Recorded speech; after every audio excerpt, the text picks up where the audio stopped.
Sampurasun. Halo pemirsa, ketemu lagi dalam program Jejak Langkah Sang Petualang. Nah, di episode kali ini saya akan mengajak pemirsa untuk mengunjungi daerah Tanjung Pura Karawang. Di sini kita akan mengunjungi tempat wisata religi, yaitu Vihara Sianjin Kupoh. Penasaran kan seperti apa keindahan dan keelokan tempatnya? Tetap ikuti saya.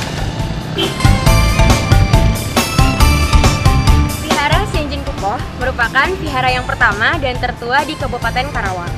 Vihara ini selain menjadi tempat ibadah juga menjadi salah satu heritage dari Kabupaten Karawang. Nah, mau tahu kan keelokan apa saja di Vihara Sianjin Kupoh ini?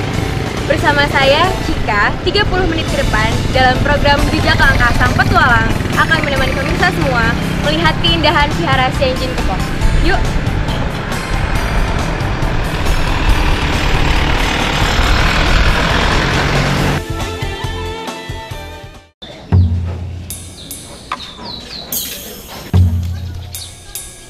Vihara Sianjin Kupoh terletak di Desa Tanjung Pura, Kecamatan Karawang Barat, Jawa Barat. Di sekitar tempat vihara ini merupakan daerah yang banyak dihuni oleh warga keturunan Tionghoa, sehingga tidak mengherankan jika tradisi Cina masih terjaga dan banyak ditemukan di daerah ini. Vihara Sianjin Kupoh merupakan vihara tertua di daerah Karawang dan merupakan tempat sembayangnya warga keturunan Tionghoa. Di tempat ini juga terdapat Vihara Buddha Dharma, tempat beribadah umat Buddha.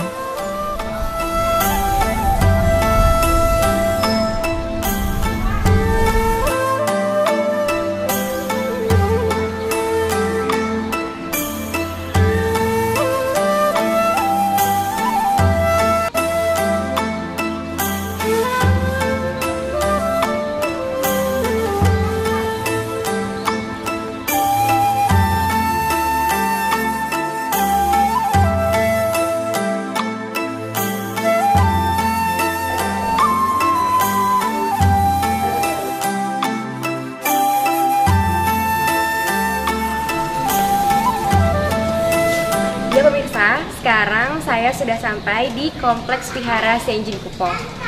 Di sini udaranya sejuk sekali, walaupun tadi di luar gerbang terasa panas banget, tapi di dalam sini udaranya cukup sejuk. Dan bisa dilihat di sini banyak lampion khas Cina, terus juga ada lilin khas Cina, ada hiyo juga. Pokoknya di sini terasa sekali suasana Cina-nya. Yuk, kita lihat ke dalam.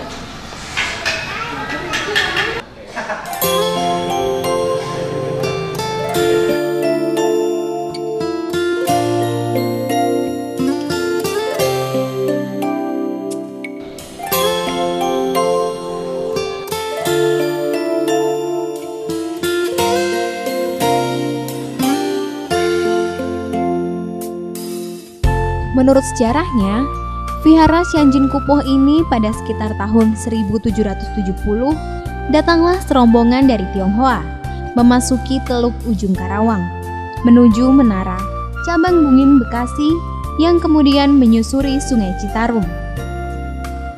Rombongan tersebut berisikan 3 marga, yakni marga Kou, Lau, dan Jiong yang dipimpin oleh Kou Sili. Mereka membawa abu atau hiolo leluhur mereka, yakni Sianjin Kupoh.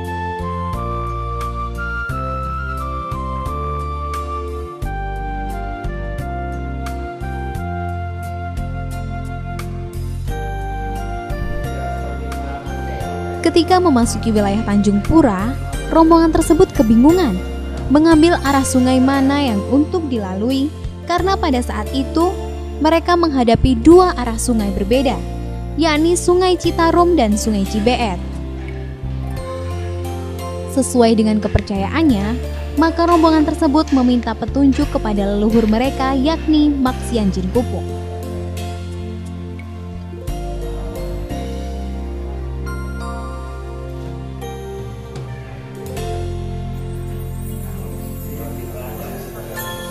Setelah meminta petunjuk dan tidak juga ada jawaban yang mereka terima, akhirnya mereka memutuskan untuk berlabuh di tempat tersebut.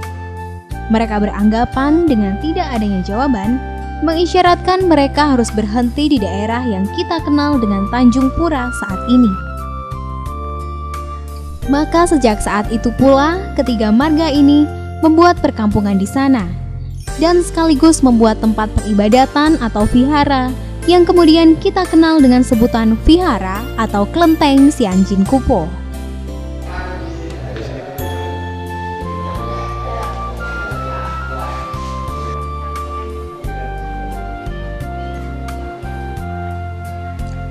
Awalnya vihara ini dibangun dengan bangunan ala kadarnya, sesuai dengan kondisi, terutama material yang ada pada saat itu.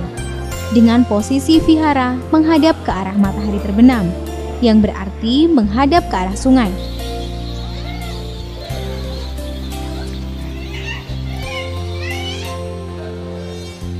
Namun selang beberapa tahun kemudian, berdasarkan pemberitahuan ahli Hongsu yang mengunjungi perkampungan tersebut, maka dirubahlah arah vihara yang khusus dibangun untuk altar persembahyangan mak kupoh itu ke arah matahari terbit, seperti yang kita lihat saat ini.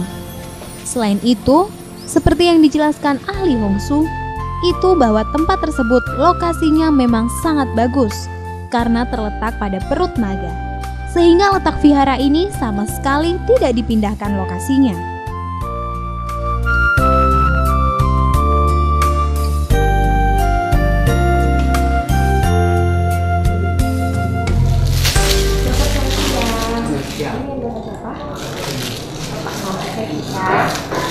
Ini Pak, saya mau tanya, ini tuh tempat apa ya Pak?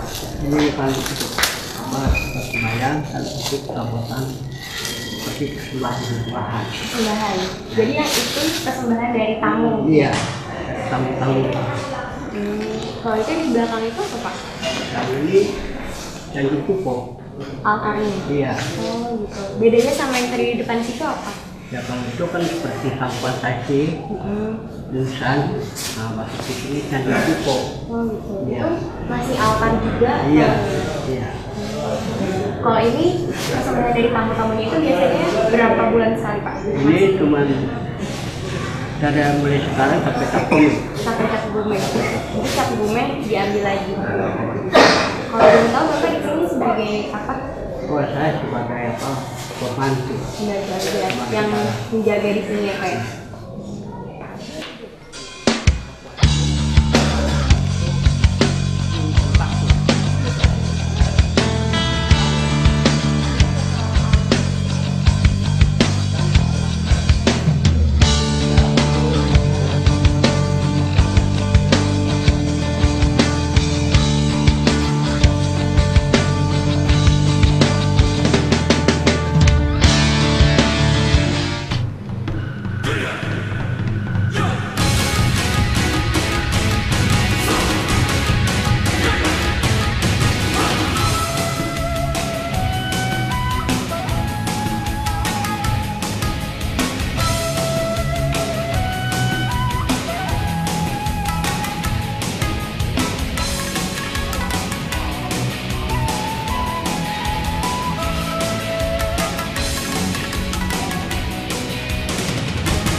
Seperti yang dituturkan oleh suhu vihara yang juga merupakan keturunan dari salah satu marga yaitu marga Ko, vihara ini kini memiliki bentuk bangunan yang berbeda dengan bangunan awalnya.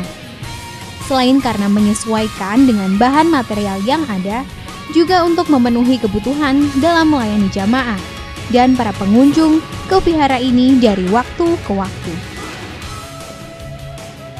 Di dalam vihara yang sudah hampir berumur 300 tahun, atau menurut data lainnya menyebutkan vihara ini sudah berusia 350 tahun lebih, kini terdapat banyak tempat peribadatan atau altar. Selain altar utama yaitu altar Sianjin Kupo, ada juga altar Tuhan Yang Maha Esa, Swan Kwenti, Wonsin, Totikong, Sakyamuni Buddha, Kwansi Imposat, Liung Sin Pakung, dan Fude Zensen.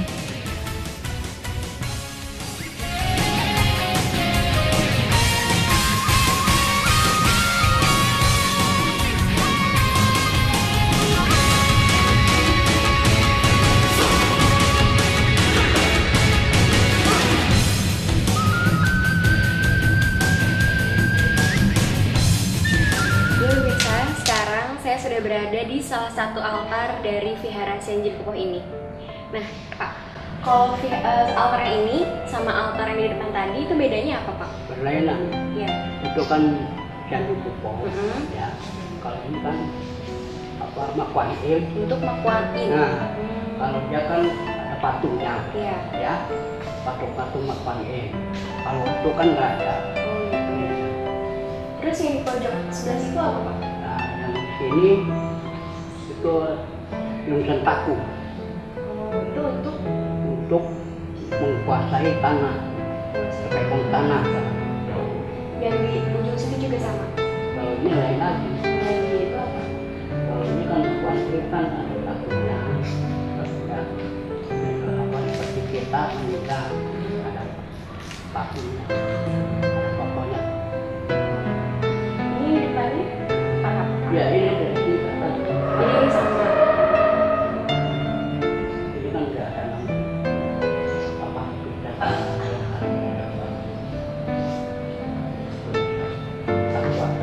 Pak, tadi saya masuk sini ada banyak lukisan-lukisan dinding Pak di sini. Ini ada ceritanya atau gimana, Pak?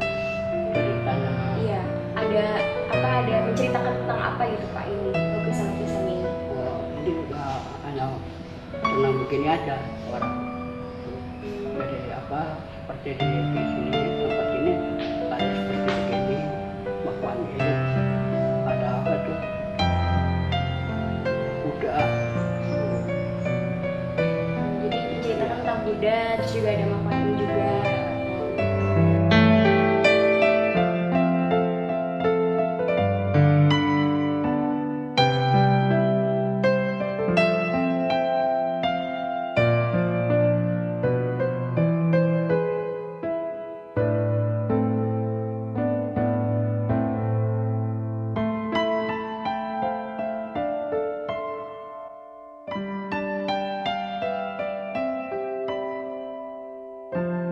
Nah, Pak, kalau yang ini namanya apa? Yang Dewa Bumi itu ya, Pak? Ya, ini namanya kan Yungsen Taku yang menguasai tanah. Yang menguasai tanah. Iya. Oh, ini.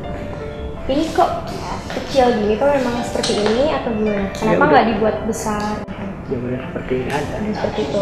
Terus ini agak landai gini, ada filosofinya atau enggak? Ada. Kenapa? Kenapa dibuat landai, Pak? Ya, saya dengan kepentingan mereka. Wah. Oh. Jadi ini untuk minta kemakmuran gitu ya? Ya. Seperti ya semua juga kan orang datang sini minta kemakmuran ya. Jangan sampai ada apa-apa. Jauhin dari para yang berbahaya.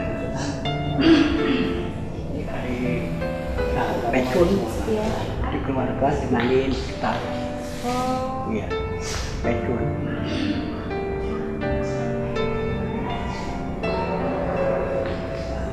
Ini berapa hari sekali, Pak? Nah ini kan kalau seperti ini kan tiap hari. Tiap hari? Ya. Oh. Jadi kalau sore bersih semua. Tuh, jangan sampai ada debu-debu lah. Tempat ini kan katakan itu nanti dibersihkan.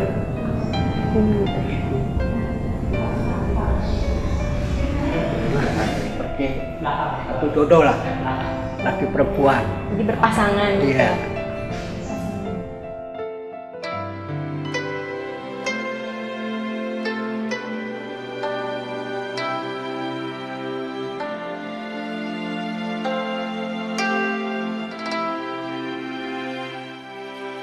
Vihara ini dari pertama dibangun oleh ketiga marga hingga sekarang sudah mengalami beberapa renovasi. Hal ini menyangkut pula dengan letak dari vihara ini yang berada langsung di dekat Sungai Citarum yang memisahkan Karawang dengan Bekasi.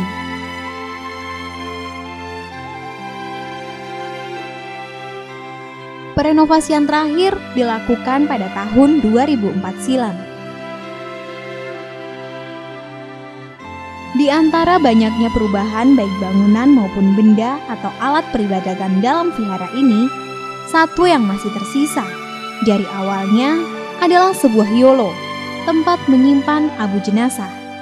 yang dulu dibawa oleh ketiga marga dari Tiongkok yang kini ditempatkan pada altar Xianjin Kupo.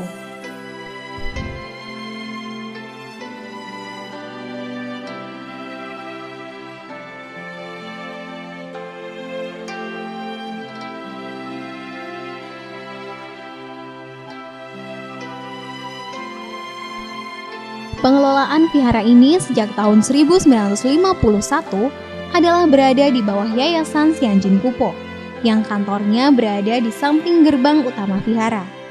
Melalui yayasan inilah disusun beberapa agenda seperti perayaan ulang tahun vihara atau biasa dikenal dengan Sejit, dan agenda lainnya yang menarik banyak pengunjung.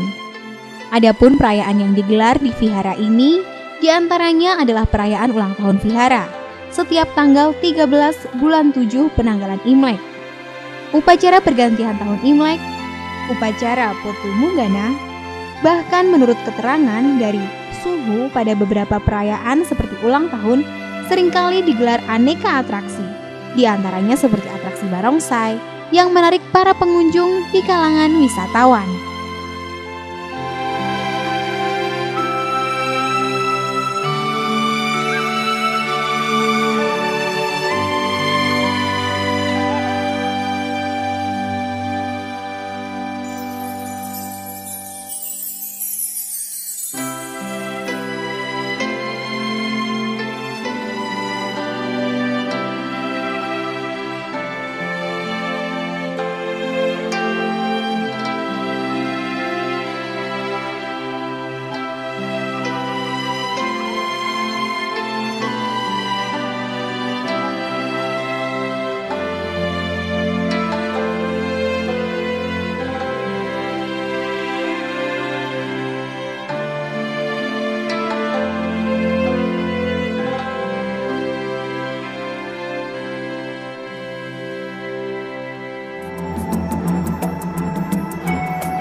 Mengenai para pengunjung yang beribadat atau sembahyang ke vihara ini, Bapak Kusumah Partawijaya menjelaskan bahwa secara ajaran agama, peserta ibadah di vihara ini adalah penganut ajaran agama Buddha dan juga sebagian dari agama Konghucu. Namun ia menjelaskan, karena vihara Xianjin Kupo merupakan leluhur khususnya bagi warga Tionghoa, maka di luar ajaran kedua agama itu pun banyak yang melakukan sembahyang di vihara ini.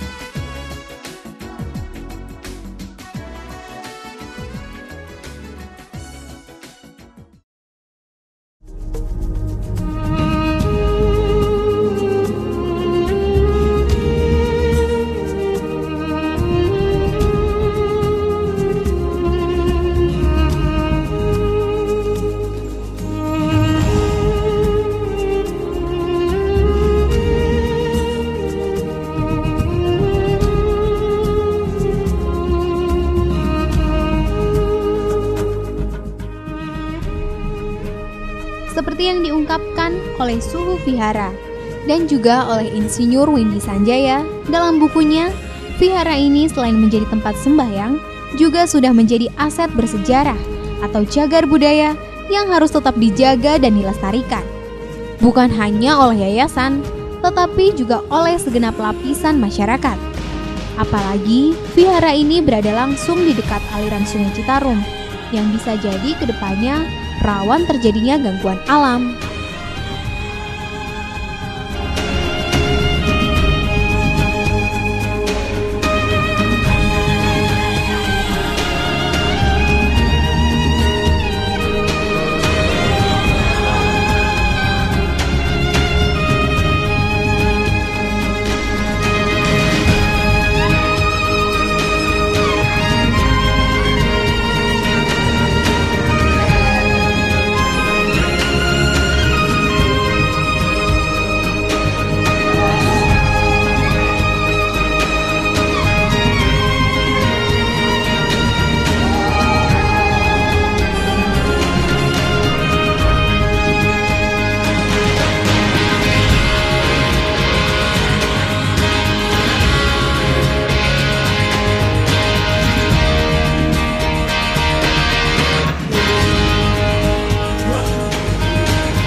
sangat melelahkan rasanya perjalanan saya kali ini, namun sangat memuaskan.